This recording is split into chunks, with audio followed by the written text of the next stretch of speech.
നമസ്കാരം. Daily news ശുഭദിനത്തിലേക്ക് സ്വാഗതം. പിടിവാശിയുള്ളവരെല്ലാം ഒരിക്കൽ പിടിവിട്ട് വീഴാൻ സാധ്യതയുണ്ടെന്ന് പറയുന്നത് എന്തുകൊണ്ടാണ്? ഇന്നത്തെ ശുഭദിന ചിന്തയിലേക്ക്. ഡെയിലി ന്യൂസ് ശുഭദിനം നിങ്ങൾക്കായി അവതരിപ്പിക്കുന്നത് ജോയ ലൂക്കാസ്. പൊന്നണിഞ്ഞ പ്രഭാതത്തിന്റെ അലകളിൽ നിറയുന്ന പുഞ്ചിരികൾ, അതെ, ഇന്ന് ആഘോഷമാണ്. ജോയ ലൂക്കാസ്, ഓരോ ആഘോഷത്തിന്റെയും ആത്മാവ്. ആ രാജാവിന് ഒരു ആഗ്രഹം, ആനപ്പുറത്ത് കയറണം.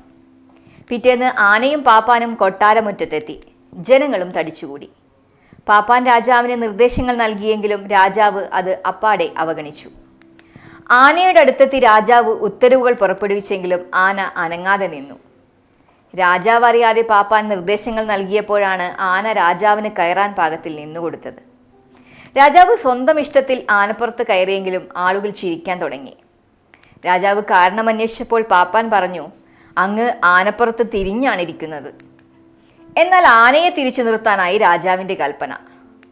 ആളുകൾ കൂക്കി വിളിച്ചു.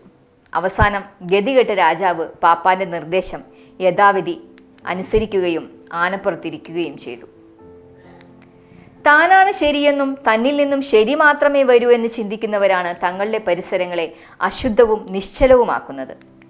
അത്തരക്കാർ അധികാരത്തിലേറിയാൽ അവരുടെ നാടും ദശാബ്ദങ്ങളിലേക്ക് പിന്നിലേക്ക് പോകും.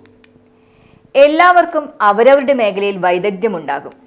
അതറിയുന്നവരെ ബഹുമാനിക്കുകയും അനുസരിക്കുകയും ചെയ്യുക എന്നതാണ് പ്രധാനം.